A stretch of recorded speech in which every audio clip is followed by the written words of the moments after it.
Selamat malam pemirsa, inilah One on One bersama saya Tiara Harahap, bersama juga dengan tamu One on One yang spesial malam hari ini. Pemirsa, beliau ini adalah sosok yang sempat duduk di kursi pemerintahan sebanyak 3 kali dan di pemerintahan Prabowo Subianto ini kembali dipercaya untuk bergabung di dalam Kabinet Merah Putih. Kita akan langsung sapa saja Prof. Yusril Iza Mahendra yang merupakan Menko Bidang Hukum, Hak Asasi Manusia, Imigrasi, dan Hak Permasyarakatan Indonesia. Prof. Yusril, Pak Menko, selamat malam, sehat ya? Selamat malam. Sehat ya? Alhamdulillah. Alhamdulillah. Setelah retreat kemarin harus sehat ya, Pak Menko ya? Retreat kemarin membuat kita sehat juga membuat kita sehat. Ikut latihan militer secara sebentar begitu ya.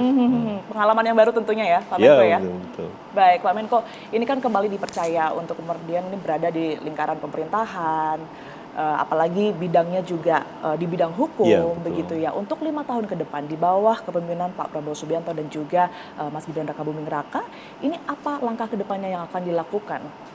Ya, pertama-tama memang Pak Prabowo itu sudah merumuskan asta cita, jadi 8 cita-cita yang menjadi program beliau. Yang pertama sekali adalah memperkuat falsafah negara Pancasila, demokrasi dan HAM.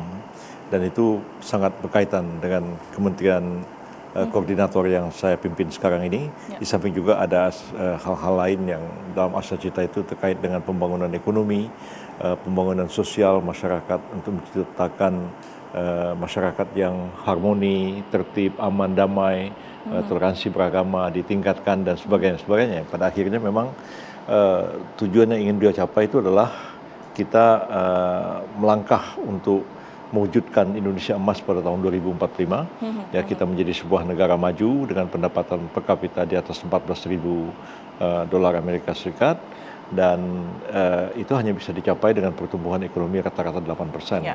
Untuk mencapai target pertumbuhan ekonomi 8% itu, kita tentu harus kerja keras, yang mendayagunakan segala kemampuan dan potensi yang kita miliki, tapi semua itu tentu harus ditopang oleh adanya norma-norma hukum yang mengandung keadilan dan kepastian hukum, dan hukum itu ditegakkan dengan konsisten, dan dengan cara itu sebenarnya pertumbuhan ekonomi akan terjadi, investasi akan berjalan, dan masyarakat merasakan bahwa ada keadilan, ada kepastian hukum. Tapi kan di posisi ini Pak Menko, ini kan cakupannya lumayan banyak ya, ada hukum di sana, kemudian juga imigrasi, permasyarakatan, begitu. Notes atau mungkin pesan dari Pak Prabowo yang mungkin disampaikan langsung kepada Pak Menko ini apa saja? Ya, pesan beliau supaya kita fokus ya, sebab ini kementerian besar sekali. Dulu pada tahun 1999 sampai 2004 saya pernah menjadi Menteri Perundang-undangan, Menteri Kehakiman dan HAM, ada 8 direktorat jenderal, ya, ada lebih dari 12 pejabat eselon 1, dan saya pada waktu itu berumur 40 tahun memimpin kementerian yang sangat besar di pemerintahan, dan memang sangat melelahkan. Karena misalnya antara imigrasi dengan hak kekayaan intelektual itu beda. Antara imigrasi dengan pemasyarakatan juga dua hal yang sebenarnya berbeda. Karena itu sekarang dipisah menjadi 3. Jadi ada Menteri Hukum yang memang spesifik dalam pembangunan norma hukum, ada Menteri Imigrasi dan Pemasyarakatan yang menangani keimigrasian dan narapidana, lalu yang ketiga adalah Kementerian Urusan HAM, dan di atasnya itu ada Menteri Koordinator yang mengkoordinasikan 3 kementerian itu sehingga fokus dalam bekerja dan dapat dengan cepat mencapai sasaran yang digariskan oleh Bapak Presiden. Baik, Pak Presiden Prabowo Subianto kan sebelumnya beberapa waktu yang lalu juga sudah menegaskan ya kepada jajaran di kabinetnya begitu untuk bersih-bersih. Nah, ini langkah pertama yang mungkin difokuskan untuk bersih-bersih tersebut ini apa, Pak Menko? Ini tekad yang sangat kuat dari Presiden untuk menegakkan hukum, terutama dalam memberantas korupsi, judi online, lalu kemudian penyelundupan narkotika, kejahatan narkoba. Jadi 4 jenis kejahatan ini mendapatkan perhatian yang khusus dari Presiden untuk diambil satu langkah-langkah yang keras dan sistematik untuk memberantasnya. Jadi kita melihat dalam beberapa hari ini polisi kemudian mengambil langkah-langkah ya menangkapi mereka yang terlibat dalam judi online itu, dan kemudian juga pemerintah juga akan terus meningkatkan upaya seperti blocking terhadap internet ya, karena judi online ini juga termasuk kejahatan cybercrime dan itu lintas negara. Ya, dia sebagai bahkan bisa dikatakan itu transnational organized crime ya, jadi kejahatan transnasional yang terorganisir. Dan kita memang harus keras menghadapi ini, dan kita juga harus bekerja sama dengan negara-negara tetangga yang punya visi yang sama dalam memberantas perjudian ini. Sepertinya negara tetangga kita Filipina misalnya mengambil langkah yang keras di bawah Presiden Marcos dalam memberantas judi online ini, karena betul-betul ini memiskinkan masyarakat kita. Ya, cukup besar dana yang saya lupa berapa angkanya, tapi sudah sampai ratusan triliun juga dana yang tersedot dalam judi online ini, dan uang itu menguap ke luar negeri. Dan rakyat kita tambah miskin karenanya. Selain itu juga yang menjadi concern Presiden adalah masalah penyelundupan, terutama penyelundupan terhadap sumber daya alam kita, baik mineral maupun non mineral, yang dengan sendirinya itu mengurangi pendapatan negara dari segi perpajakan, biaya keluar dan lain-lain. Dan yang terakhir juga adalah perhatian yang sangat kuat dari Presiden untuk melanjutkan upaya-upaya pemberantasan korupsi. Dan saya sendiri beberapa hari yang lalu mengadakan pertemuan koordinatif dengan KPK, dengan pimpinan KPK untuk melihat permasalahan-permasalahan apa yang kita hadapi, kelemahan-kelemahan kita ada di mana untuk memberantas korupsi ini. Dan mereka memberikan masukan kepada saya untuk pemerintah segera membahas rancangan undang-undang tentang perampasan aset ya, yang memang sudah diserahkan oleh Pak Jokowi ke DPR tahun 2023 yang lalu, tapi sampai sekarang belum dibahas. Ya, mungkin setelah anggota DPR yang baru sekarang dilantik, mereka akan start membahas ini, dan pemerintah sebenarnya sudah siap. Artinya sudah akan ada pembicaraan dengan DPR berkaitan dengan RUU. Karena sudah diserahkan oleh Presiden Jokowi, dan Pak Prabowo ini kan meneruskan kebijakan yang diambil oleh Pak Jokowi, termasuk juga kebijakan dalam pembangunan hukum. Karena itu pemerintah sama sekali tidak bermaksud untuk menarik kembali rancangan undang-undang perampasan aset yang sudah diserahkan ke DPR. Tinggal kita menunggu begitu DPR mengundang pemerintah untuk membahas, ya tentu Presiden akan menunjuk, mungkin saya, mungkin juga Menteri Hukum, mungkin juga Jaksa Agung yang akan terlibat dalam proses pembahasan rancangan undang-undang ini. Selain itu juga kita memang dari segi kami adalah mempercepat pembentukan undang-undang, ya, reformasi di bidang peraturan perundang-undangan dalam memberantas korupsi, penyelundupan, judi online, dan juga yang harus kami lakukan sekarang adalah menyusun beberapa undang-undang terkait dengan pelaksanaan KUHP nasional yang sudah disahkan oleh pemerintah dan DPR beberapa waktu yang lalu, karena pada tahun 2026 yang akan datang KUHP baru ini sudah harus dilaksanakan untuk menggantikan KUHP warisan kolonial pemerintah Belanda dahulu. Pak Menko, menarik tadi setelah Anda singgung mengenai RUU perampasan aset begitu ya. Ini sebenarnya mekanismenya akan seperti apa nantinya? Ya, ini sesuatu yang sama sekali baru, dan saya walaupun background pendidikan saya itu hukum tata negara, tapi saya coba juga untuk mendalami aspek-aspek hukum pidana yang tertuang di dalam rancangan undang-undang perampasan aset itu. Ini merupakan hal yang sama sekali baru menurut pandangan saya, oleh karena selama ini yang kita kenal itu adalah penyitaan, itu dalam proses penyidikan dan penuntutan. Jadi itu sebagai satu barang bukti, itu disita oleh penyidik, dan itu biasanya disimpan di tempat tertentu di rumah barang sita negara, dan itu dihadirkan sebagai barang bukti di pengadilan. Nanti apabila sudah diputuskan, kita lihat seperti apa putusan hakim. Kalau hakim mengatakan misalnya menghukum terdakwa katakanlah 12 tahun penjara, lalu barang bukti dirampas untuk negara. Kalau narkotik misalnya, barang bukti dirampas untuk negara dan dimusnahkan. Tapi kalau uang korupsi, masa uang dimusnahkan kan? Jadi itu dirampas dan dikembalikan kepada negara. Nah, sebenarnya sudah ada UN Convention Against Corruption yang saya dulu tanda tangani, menyatakan Indonesia sebagai pihak dari konvensi itu. Kita sudah meratifikasinya juga belakangan. UN Convention Against Corruption itu ada pasal-pasal tentang asset recovery yang belum adopsi ke dalam sistem hukum nasional kita, tapi kita sudah mengambil satu langkah yang lebih progresif, yaitu mendraft rancangan undang tentang perampasan aset ini. Jadi dia bukan penyitaan, bukan juga perampasan melalui putusan pengadilan, tapi RUU ini memberikan kemungkinan bagi penegak hukum untuk melakukan perampasan terhadap kekayaan, aset yang diduga hasil kejahatan. Itu tidak semata-mata hasil korupsi, tapi kejahatan-kejahatan lain yang tentu ada mekanismenya supaya tidak sembarangan ya. Jangan sampai kita asal merampas harta kekayaan orang, mentang-mentang kita menduga ini hasil kejahatan, tapi sebenarnya belum tentu kan.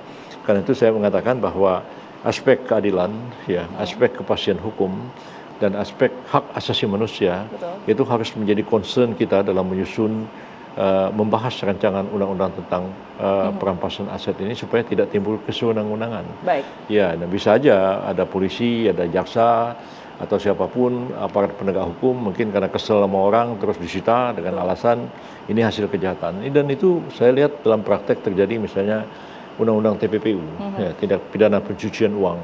Itu biasanya terkait dengan pidana pokok. Jadi orang mencuri terus ada uang hasilnya beli mobil misalnya kan, atau orang korupsi terus korupsi itu beli properti. Nah, kejahatan ini dituntut bersama-sama, tapi harus kita lihat limit waktu, karena korupsi itu umumnya terkait dengan jabatan. Orang jadi anggota DPR dapat suap, orang jadi bupati kemudian mengkorupsi uang negara, lalu uangnya itu dibelikan rumah. Nah, jangan kita karena mengasah orang korupsi kita sita semua hartanya. Sudah kapan dia jadi bupati? Misalnya dia bupati tahun 85, tahun 90, dia sudah punya rumah itu tahun 70. Nah, artinya tidak mungkin rumah itu hasil korupsi, tapi dalam praktek seringkali sita semua. Nah, ini saya kira itu bisa digugat ke pra-peradilan karena salah sita ya. Baik. Dan karena hal-hal seperti itu bagaimanapun hukum harus ditegakkan, tapi keadilan, kepastian hukum, dan hak asasi manusia, karena hak milik itu sesuatu yang sangat dihormati di dalam HAM, dan karena itu tetap harus kita junjung tinggi. Pak Menko, tapi berbicara mengenai RUU perampasan aset yang tadi sudah sempat disinggung, kalau menurut Anda, tapi apakah ini cukup memberikan efek jera bagi para pelakunya? Ini akan seperti apa? Tentu ini bukan satu-satunya cara, ya. Oleh karena sekeras apapun hukum yang kita buat dan sekeras apapun pelaksanaan hukum itu kita lakukan, dia tidak akan menghabiskan kejahatan itu sendiri. Kita bermimpi kalau kita mengatakan kejahatan itu akan hapus dari muka bumi ini, karena kalau kita membaca Al-Quran sebagai satu contoh atau membaca kitab Bible juga, disebutkan di dalamnya itu bahwa kejahatan itu adalah sesuatu yang inherent dengan manusia, ya. Kita kisah Nabi Adam, anak-anaknya itu sudah ada kejahatan, dan kejahatan itu inherent dengan manusia. Dan karena itu sampai kapanpun kejahatan tetap ada. Cuman kita harus berupaya bagaimana caranya kita meminimalkan kejahatan itu supaya tidak terjadi. Kalau di dunia ini sudah tidak ada kejahatan, ya kita sudah hidup di akhirat, sudah hidup di surga kita ya. Tapi ya itulah dunia ini, ada kejahatan, ada kebaikan, ya supaya juga ya kalau di dalam Al-Quran itu dikatakan supaya Allah itu menguji di antara manusia ini siapakah yang paling baik amalannya. Jadi kan ada kejahatan kebaikan, kita punya perjuangan dan kita akan memilih sesuatu. Nah, tapi kita sebagai negara tentu berpikir bagaimana kita, negara itu sebagai organisasi kekuasaan, dia berwenang menciptakan norma hukum dan dia berwenang memaksakan norma itu supaya berjalan ya, terhadap setiap orang yang ada di dalam negara itu. Nah, tapi ya langkah hukum yang keras itu tidak seluruhnya dapat menyelesaikan masalah yang dihadapi. Dan saya kira soal korupsi ini pencegahan jauh lebih penting daripada penindakan, dan mempersiapkan moralitas akhlak manusia supaya dia itu tidak mau melakukan korupsi ya karena dia akan malu dengan dirinya sendiri, atau orang itu disuruh beriman beragama dalam-dalam, nanti dia yakin wa may ya'mal mithqala dzarratin khairan yarah, ya siapa berbuat kebaikan sekecil apapun akan dibalas dengan kebaikan. Sebaliknya juga sekecil apapun kejahatan akan dibalas dengan setimpal dengan kejahatannya. Dan dia percaya bahwa hidup ini nggak di dunia ini aja, di dunia bisa lolos, tapi kalau sudah mati di akhirat akan diadili, dia nggak bisa mengelak lagi. Jadi iman itu bisa memperkuat moralitas, dan moralitas itu mencegah orang dari perbuatan jahat termasuk perbuatan korupsi itu. Jadi saya kira upaya kita memberantas korupsi harus melibatkan orang tua, pendidik, alim ulama, tokoh-tokoh agama, Sama-sama semuanya bekerja sama ya. begitu ya Pak Menko ya. Sehingga ya seperti kita lihat mentalitasnya orang Jepang ya. Kalau kita baca sejarahnya orang Jepang itu baru kayak sekarang, itu sejak zaman Meiji. Ya, apalagi zamannya Shogun Tokugawa katanya. Itu sangat keras. Orang tuh kalau mencuri langsung dipenggal lehernya. Akhirnya orang Jepang tuh ketakutan. Makanya sampai hari ini kalau kita di Jepang kita ketinggalan dompet, kita ketinggalan apa di kereta api, dompet kita Semua jatuh. aman begitu ya, Kita Pak pulang Menko? aja nanti ada yang ngantarin polisi ngantarin ke Betul. rumah. Orang tidak mau mencuri itu karena kalau akhlaknya itu sudah baik seperti itu, sebenarnya hukum itu tidak terlalu keras-keras amat ya. Artinya orang itu beriman itu mendorong kepatuhan pada moral, dan moral yang baik itu akan mendorong kepatuhan kepada hukum. Nah, jadi kalau cuman kita bikin 1000 KPK, tangkapin koruptor-koruptor, tapi akhlak orang tidak dipelihara, Betul. sistem tidak dibangun, nggak bisa-bisa juga.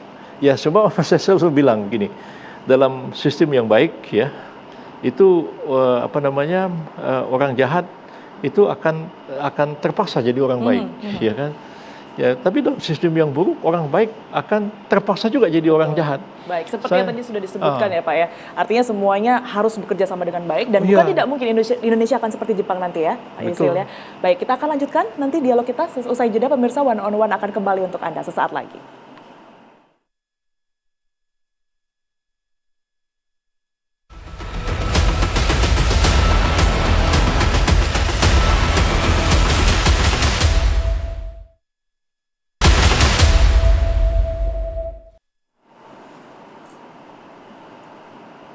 Ada kembali di One on One, pemirsa, masih bersama dengan Prof. Yusril Iza Mahendra. Prof, kita bisa lanjutkan dialog kita pada malam hari ini.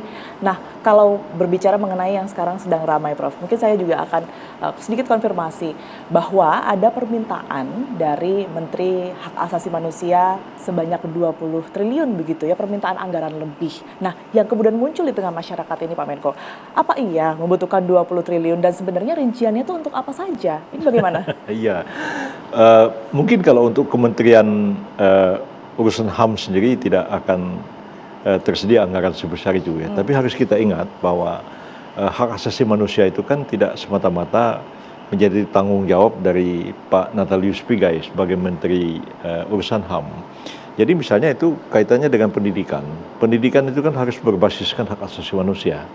Bagaimana pendidikan itu mulai dari SD sampai ke universitas itu materi HAM diajarkan supaya rakyat itu mempunyai kesadaran, pengetahuan dan kesadaran tentang HAM. Kemudian disiplin di sekolah-sekolah ya. Disiplin itu kan harus dimulai dari antri ya. Orang antri ya, yang paling depan dilayani, yang belakang harus lurus antri. Sekarang kan kita lihat orang antri nggak ada. Orang dilewati senaknya. Akhirnya dia tidak bisa menghargai orang lain. Nah, tidak bisa menghargai hak-hak orang lain. Yaitu adalah cikal bakal terjadinya pelanggaran HAM di tengah-tengah masyarakat. Itu satu. Kemudian polisi harus melakukan penegakan HAM juga, melindungi warga oleh kejahatan yang lain. Oleh karena setiap kejahatan itu adalah pelanggaran HAM, ya. Tapi tidak semua pelanggaran HAM itu dikategorikan sebagai pelanggaran HAM yang berat. Kalau pelanggaran HAM yang berat itu macam-macam ya, misalnya genosida, kemudian pembunuhan massal, penghapusan etnik, ya, kemudian penyiksaan, nah kejahatan perang, war crime itu dan lain-lain lah, termasuk juga penculikan, penghilangan paksa, extrajudicial killing itu termasuk pelanggaran HAM. Tapi kalau misalnya kita copet uang orang 100.000 rupiah aja itu pelanggaran HAM, kan karena hak milik itu melekat dengan dia harus dilindungi. Nah, jadi kalau di total seperti itu 20 triliun bisa lebih. Cuman kalau yang ditangani langsung oleh Pak Natalius ya mungkin tidak akan sebesar itu, dan tentu aspirasi beliau supaya ada anggaran yang besar, supaya kementeriannya dapat menunaikan tugas dan tanggung jawab, itu sangat kita hormati. Niat beliau yang tulus untuk membangun HAM itu kita hargai. Tapi ya bagaimana pembahasan anggaran itu kan nanti dibicarakan dengan Bappenas dan dibicarakan dengan Kementerian Keuangan. Nah, berkaitan dengan pembahasan itu, mau di sini, itu sudah pernah dibahas dengan Pak Menko kah atau bagaimana? Sudah sejauh apa sebenarnya? Jadi kita ini sekarang masih menggunakan anggaran yang lama, anggaran dari Pak Jokowi.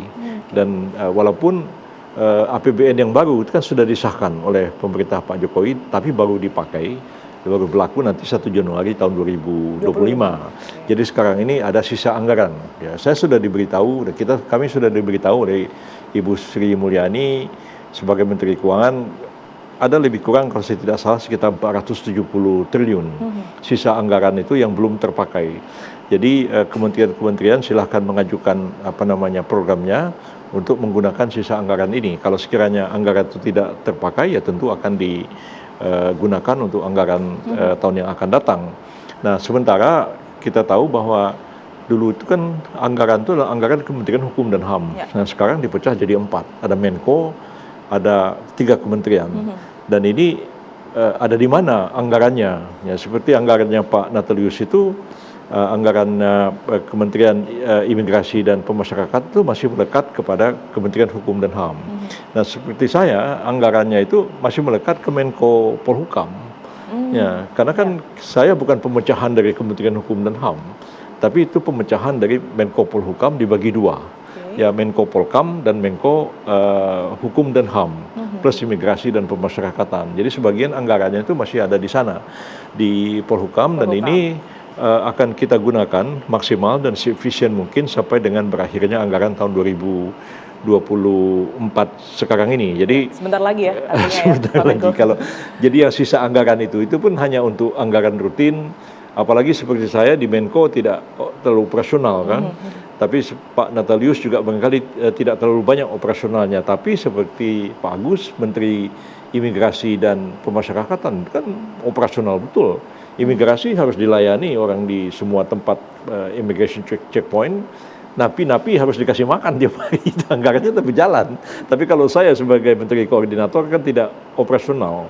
Jadi bagaimana mengkoordinasikan, mensinkronkan program supaya berjalan dan kita awasi. Nah, jadi seperti itulah kira-kira gambarannya. Baik. Nah, menarik tadi kan sudah disebutkan, bahkan kalau kita menyelesaikan atau berbicara mengenai pelanggaran hak asasi manusia saja bisa jadi lebih dari 20 triliun tersebut begitu ya. Ini kan juga ini juga sebenarnya senada juga dengan data ya dari Komnas HAM yang menyebutkan pelanggaran sendiri ini sebenarnya sudah mencapai lebih dari 1.200 pelanggaran HAM. Nah, ini data yang masuk atau mungkin yang diterima sempat dipelajari oleh Pak Menko ini seperti apa? Ya, kita menyerahkan kepada Komnas HAM kan untuk melakukan program-program baik sosialisasi maupun perlindungan terhadap HAM itu sendiri, maupun juga melakukan monitoring terhadap program-program HAM yang dilaksanakan di tengah-tengah masyarakat. Walaupun sebenarnya tugas pokok melindungi, memajukan HAM itu adalah tugas pemerintah, walaupun dia merupakan tugas dan kewajiban dari setiap orang. Ya, tapi pemerintah berkewajiban di depan, dan Komnas itu sudah dibentuk sejak lama sekali dan sudah ada dalam UUD 45 sekarang kan.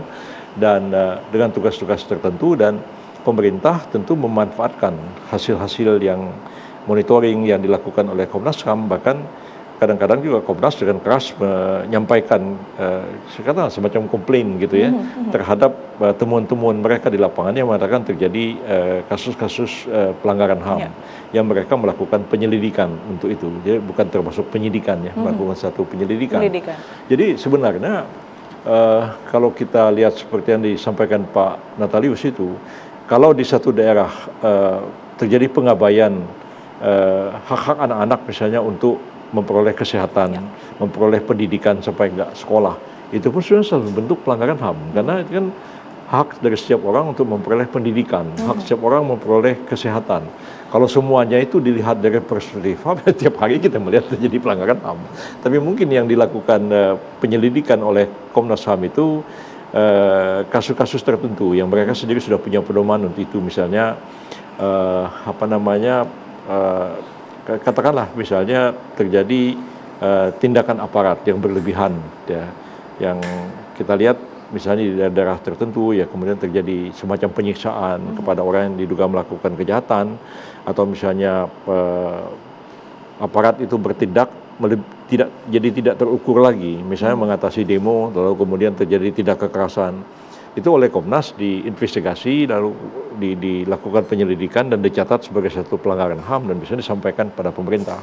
Ya, kami tentu dengan seksama mengikuti apa yang disampaikan oleh Komnas, walaupun kami sendiri mengambil inisiatif juga untuk mencegah supaya tidak terjadi pelanggaran HAM, apalagi sampai terjadi pelanggaran HAM yang berat di tengah-tengah masyarakat. Itu kita betul-betul sangat hati-hati supaya hal-hal pelanggaran HAM berat itu tidak terjadi. Baik, selain pelanggaran HAM, tadi juga yang sudah kita dengar sama-sama, Pak Menko sempat menyebutkan dan menyinggung sedikit adanya fokus begitu ya terhadap lembaga permasyarakatan saat ini. Itu yang nantinya akan kita bahas di segmen selanjutnya. Izin Pak Menko, kita harus jeda terlebih dahulu. One on One akan kembali untuk Anda sesaat lagi.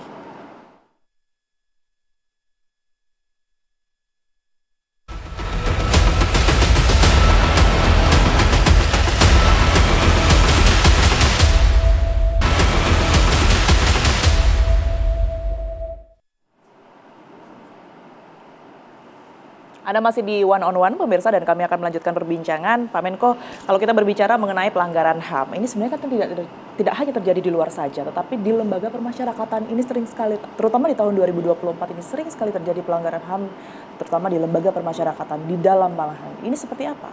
Ya, yang diduga pelanggaran HAM itu sebenarnya penyiksaan ya, kemudian juga tidak dipenuhinya hak-hak dasariah yang dimiliki oleh seseorang. Jadi bisa apalagi over kapasitas itu kan dianggap tidak manusiawi. Itu yang jadi karena tidak permasalahan saat manusiawi ini ya, dianggap itu juga salah satu bentuk dari pelanggaran HAM. Ya. Tapi ya bukan pelanggaran HAM yang berat lah. Ya, kalau pelanggaran HAM yang berat itu misalnya napi disiksa, napi nggak dikasih makan seminggu, itu sih belum dengar saya terjadi ya. Tapi ya setelah concern kita kepada HAM itu begitu tingginya, maka pelaksanaan pemidanaan itu juga harus menghormati hak-hak asasi seseorang. Nah, sekarang ini kita itu kan sudah agak mengubah kebijakan kita dalam pemberian sanksi pidana itu. Kalau kita menggunakan KUHP kolonial Belanda kan orang itu dipenjara sekian tahun, penjara sekian tahun, penjara sekian tahun. Nah, penjara itu kan penjeraan. Jadi orang itu dikurung, ya dibatasi hak-haknya, kalau perlu digebukin misalnya supaya jera. Ya. Ya, kita kan sekarang ini sudah mensahkan KUHP baru ya, dan KUHP baru itu akan berlaku setahun lagi, tahun 2026. Dan konsep pemidanaannya itu lebih kepada istilah itu restoratif justice ya. Bagi banyak orang yang belajar di proses hukum yang otaknya itu dicuci otak sama orang barat, lalu dia menganggap bahwa restoratif justice itu sesuatu yang baru. Bagi saya tidak, karena basis hukum orang Indonesia itu dua, hukum adat dan hukum Islam. Ya. Itu di Indonesia ya? Di Indonesia, Menko, ya? Begitu besarnya pengaruh hukum adat dan begitu besarnya pengaruh hukum Islam dalam kehidupan masyarakat. Dan sebenarnya tugas negara itu kan memformulasikan kesadaran hukum masyarakat itu menjadi hukum negara. Artinya tidak mentah-mentah begitu aja, tapi melalui satu proses transformasi. Nah, dalam pemidanaan ini, hukum adat kan tidak mengenal penjara. Hukum Islam itu juga nggak mengenal penjara. Ya, hukum Islam itu kalau orang membunuh ya bisa juga dihukum mati, bisa juga ganti rugi, bisa juga dimaafkan oleh ahli warisnya. Dan hukum Islam sama sekali tidak mengenal penjara, walaupun dalam perkembangannya Arab Saudi sekarang punya penjara. Tapi original Islamic law itu nggak ada penjara. Nah, sekarang ini kita berusaha restoratif justice itu, kalaulah masalah itu bisa didamaikan antara pelaku dan korban, antara keluarganya dan sebagainya, itu alangkah lebih baiknya, sesuai dengan asas musyawarah mufakat adat masyarakat kita, yang tuntunan agama kita juga seperti itu. Jadi ambil satu contoh, misalnya orang kehilangan sepeda, nah cari siapa yang nyuri sepedanya? Tentu yang nyuri anak tetangganya. Oke, Ya saling kan? kenal berarti ya? Ya. Jadi kan kalau dilapor polisi kan anak itu pasti ditangkap, nanti diadili, dipenjara, masuk ke dalam LP anak. Nah. Tapi kalau menggunakan pendekatan hukum adat dan hukum Islam, ya bisa aja dipanggil ulama atau kiai kan, gimana ini dimusyawarahkan, dijelaskan, ya akhirnya mengatakan ya sudahlah, sepedanya dikembalikan, ini dimaafkan saja. Nah, jadi dengan seperti itu tuh pidana tidak dilanjutkan. Jadi ya, tercapailah perdamaian, ya kedamaian dan keadilan, ya saling maaf-memaafkan, lalu timbul harmoni di masyarakat. Nah, jadi kalau misalnya itu tidak bisa diselesaikan, ya, nah ini hukum pidananya. Nah, yang paling berat itu kan misalnya begini, orang karena kelalaian menyebabkan matinya orang lain, ngantuk-ngantuk terus nanti mobilnya nabrak orang. Jadi tabrak itu seorang laki-laki, dia ada istrinya, dia ada anaknya. Tentu anak-anak dan istrinya itu menderita dengan kematian suami dan bapaknya itu. Nah, lalu orang yang nabrak ini pun tidak sengaja mau membunuh. dia karena ngantuk aja nabrak orang. Nah, kalau orang ini kita penjara 15 tahun misalnya, lalu ya dia juga menderita di penjara, anak-anak istrinya juga mungkin nggak susah, nah sementara korban juga susah, semua jadi susah. Nah, bisa nggak, bisa aja dihukumnya nggak berat-berat, tapi kemudian ada tanggung jawab dari orang ini untuk misalnya menyantuni korban ini. Nah, kalau tercapai perdamaian seperti itu, tidak sepenuhnya menghapuskan pidananya, tapi tercipta satu perdamaian di tengah-tengah masyarakat itu. Dan saya kira semangat spirit seperti ini yang harusnya dikedepankan dalam hukum pidana kita. Jadi kalau kita itu bikin penjara banyak-banyak ya, sebanyak apapun penjara kita bikin, nggak akan menyelesaikan masalah kejahatan. Karena itu orang yang di luar dimasukin ke dalam, hanya itu aja masalahnya. Jadi sering diolok-olok bahwa sebenarnya penjara itu untuk mengamankan orang kaya, ya supaya nggak dimalingin hartanya sama orang pencuri-pencuri. Ya. Tapi kalau seandainya mengandalkan restoratif justice seperti yang nantinya akan berlaku di tahun 2026 ya, betul ya, betul. Pak Menko. Nah ini apakah tidak mengurangi efek jera yang kemudian ini bisa dikesampingkan begitu oleh para pelaku? Ya sebenarnya begini. Soal jera itu kadang-kadang dengan denda bisa membuat orang jera juga. Ya, seperti kita tahu negara tetangga kita Singapura tidak banyak menggunakan hukum penjara, tapi dengan denda-denda terus. Makanya dibilang Singapura the fine city. Jadi apa-apa juga dikasih denda.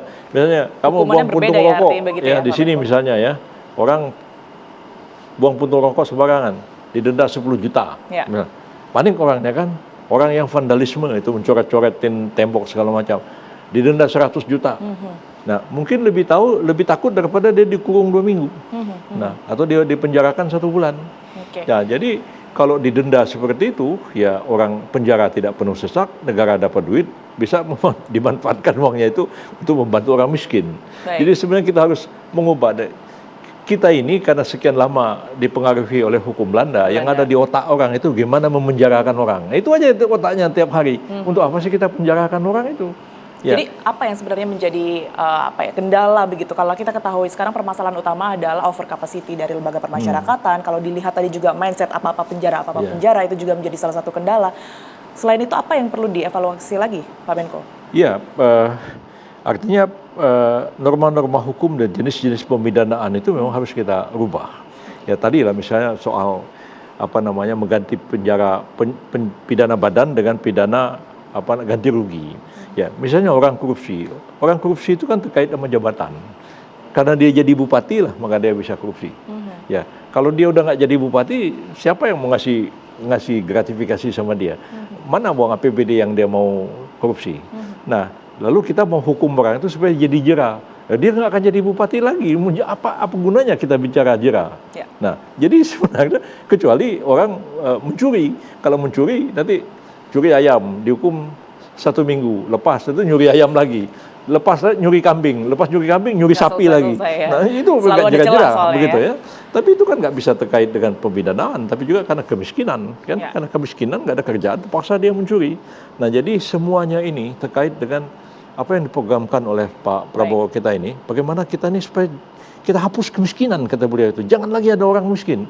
Kalau rakyat itu sejahtera, kejahatan itu akan berkurang dengan sendirinya. Ya, dulu saya pernah mempelajari Pakistan, ya, sebuah negara Islam, ya, pakai hukum pidana keras sekali. Orang mencuri dipotong tangannya, itu zamannya Ziaul Haq, ya. Tapi apa kemudian di Pakistan itu terjadi pengurangan kejahatan? Enggak sama sekali. Inti persoalan Pakistan adalah persoalan kemiskinan. Itu yang harus diselesaikan. Itu yang harus diperangi. Baik. Jadi bukan orang mencuri itu secara harfiah tangannya itu dipotong menurut hukum Islam klasik. Tapi secara dipotong tangan itu secara metaforis. Dipotong supaya orang itu tidak lagi tangannya itu bisa mencuri. Bukan tangannya potong pakai golok. Nah, itu yang harus dipikirkan bagaimana menerapkan hukum itu dalam sebuah dunia modern. Jadi pengalaman saya menyaksikan bahwa di Pakistan ketika diterapkan hukum makin banyak tangan orang buntung. Tapi kalau secara data Pak Menko, ini kan tadi sudah disebut bahwa memang betul ada over capacity. Ini sebenarnya napi-napi yang melakukan tindak pelanggaran apa dan daerahnya ini di mana saja yang sudah mencapai over capacity ini? Yang over capacity? Ya, over capacity itu terutama sekali adalah narkoba. Narkoba ini kan 2 hal ya, narkotika dan obat berbahaya. Yang paling dahsyat itu narkotikanya. kalau obat berbahaya itu katakan psikotropika itu nggak seberapa, tapi yang narkotiknya itu betul-betul sekarang ini hampir 70% penghuni narapidana di LP itu adalah kasus narkotika. Nah, kenapa itu terjadi? Oleh karena pertama kita tidak intensif memberantas peredaran narkotika di negara kita ini. Penyelundupan masih terjadi di mana-mana, dan kadang-kadang dengan skala besar-besaran. Bahkan di Aceh kita lihat kan ada orang-orang tertentu menanam ganja. Ganja itu dijual ya. Jadi bisnisnya mereka begitu. Dan kemudian juga penyelundupan heroin itu masih terjadi, dan cukup banyak orang asing yang sekarang ini di penjara-penjara kita yang dihukum seumur hidup, bahkan dihukum mati, belum dieksekusi gara-gara narkotika ini. Dan hukum pidana kita itu menghukum dua-duanya, pengedar dihukum, orang yang pengguna dihukum juga. Walaupun kadang-kadang pengguna dan pengedar itu ya orangnya sama. Begitu ya. Tapi ada juga orang yang memang hanya menggunakan, dia bukan pengedar. Nah, mestinya kalau secara akademis kita harus bedakan orang yang menjadi pengguna itu sebenarnya tidak perlu dipidana. Orang itu kan perlu direhabilitasi. Nah, cuman persoalannya apakah negara kita mampu melakukan rehabilitasi ini. Jadi kedepannya itu, dan ini yang sekarang kita pikirkan itu, dan Pak Prabowo berkali-kali juga membicarakan, banyak sekali anak-anak muda, remaja, produktif ya, di penjara gara-gara ini. Gimana kita mengatasi soal ini? Nah, itu kami memikirkan apa yang beliau kemukakan itu. Jadi terpikir juga di kalangan kita, para akademisi maupun juga kita yang ada di pemerintahan sekarang, mungkin kita merevisi undang-undang narkotika itu. Jadi kita bedakan betul mana pengedar dan mana pengguna. Kalau pengguna itu tidak dipenjara tapi direhabilitasi, itu akan terjadi penurunan menjadi salah satu jumlah solusi napi juga begitu ya Pak Menko ya? ya. Betul. Baik. Tidak mudah ya kita ngurusin penjara itu. Saya pengalaman sekian lama saya mengurusin LP itu. Sangat tidak mudah ya. Ibaratnya itu kepala sekolah. Ngurusin anak-anak sekolah aja pusing. Padahal itu anak-anak baik-baik ya. Apalagi kepala LP ngurusin orang penjahat semua. Itu bagaimana nggak pusing dia itu. Baik, itu yang kemudian memang harus dipikirkan begitu ya. Solusi dan juga langkahnya tadi sudah mulai terbaca begitu, betul ya Pak Menko ya? Kita sudah mulai petakan masalahnya. Dan saya kira kalau ditanya orang 100 hari apa yang dikerjakan Pak Yusril, ya pertama saya bilang saya membereskan struktur organisasi dan mengisi pejabat-pejabatnya. Itu harus selesai. Itu udah hari ini selesai.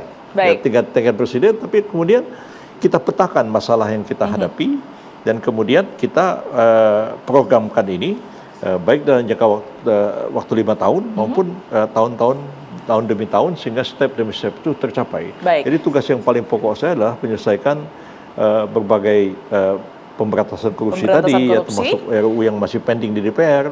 Bagaimana kita mempersiapkan pelaksanaan KUHP baru pada tahun 2026 yang akan datang. Baik, kita nantikan bersama tentunya ya, Pak Menko. Kita harus jeda terlebih dahulu. Kita akan lanjutkan perbincangan usai jeda berikut ini. Tetaplah bersama kami.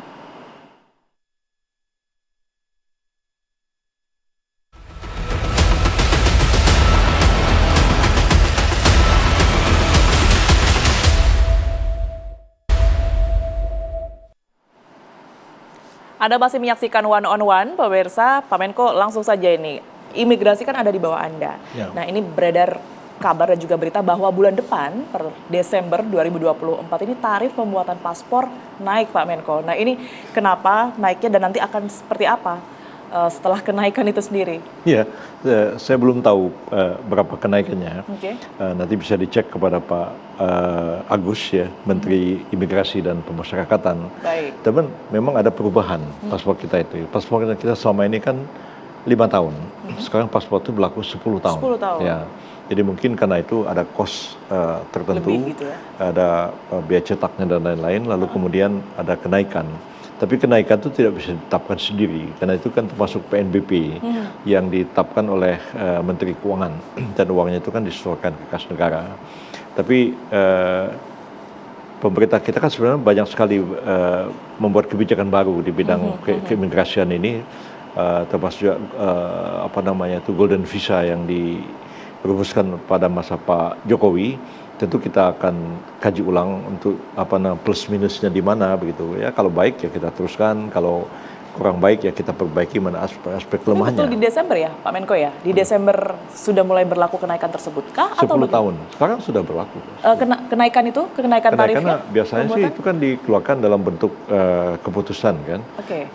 Keputusan Menteri, kalau dulu Menteri Hukum dan HAM, nggak usah Menteri Imigrasi. Tapi itu setelah disetujui oleh Menteri Keuangan. Dan itu termasuk PNBP jenis apa nanti saya, mungkin sudah berubah ya. Pada waktu saya jadi Menteri tahun-tahun 2000 itu memang Dirjen Imigrasi masih di bawah saya dan saya tahu berapa menetapkan tarif dan itu ada yang disetorkan ke negara dan dikembalikan lagi untuk dipergunakan oleh kementerian. Kalau sekarang ini saya masih belum tahu tentang hal itu. Baik, Mungkin termasuk nanti bisa kapan dicek. diberlakukannya kenaikan tersebut? Iya, belum tahu saya. Oke. Tapi memang terjadi perubahan buku paspor kita itu lebih tebal dan apa namanya kualitasnya juga lebih baik, jadi lebih sulit untuk dipalsukan dan keberlakuannya itu dari 5 jadi 10 tahun. Mungkin dengan itu terjadi peningkatan biaya pengurusan paspor. Baik, terakhir Pak Menko, ini kan nampaknya dari 1 jam kami berbincang tadi, banyak sekali PR yang kemudian ini diserahkan oleh Pak Presiden kepada Pak Menko. Nah Iya. ini kapan targetnya akan diselesaikan semuanya Pak Menko? Ya, kalau hal-hal mendesak yang cepat dikerjakan tuh kami kerjakan segera dan kelihatannya sudah banyak exercise seperti masalah internal mengenai struktur organisasi pengisian pejabat itu tuntas hari ini dan hal-hal yang mendesak pun kami kerjakan misalnya masalah pansel KPK itu sudah kami selesaikan. Masalah-masalah lain terkait dengan apa namanya penyusun prolegnas itu juga kami lanjutkan sehingga nanti pada bulan Januari kita sudah mempunyai satu program yang sama dengan DPR apa yang harus kita utamakan untuk kita bahas dalam pembahasan rancangan undang-undang. Begitu juga program aksi di bidang HAM itu juga sedang kita rumuskan sekarang ini dan sehingga nanti dalam ya boleh dibilang 3 bulan ini sehingga Januari anggaran baru dilaksanakan maka kita sudah siap dengan program untuk kita laksanakan sehingga masyarakat betul-betul menikmati atau melihat bahwa terjadi perubahan. Itu yang tentunya dinantikan oleh masyarakat. Selamat bekerja. Sekali lagi Pak Menko terima kasih banyak sama-sama, atas waktunya sudah hadir di One on One. Sehat selalu Pak Menko. Iya, sama-sama. Baik, itu tadi perbincangan saya dengan Prof. Yusril Iza Mahendra. One on One kami tutup di sini. Pemirsa, saya Tiara Harha pamit undur diri. Terima kasih. Sampai jumpa.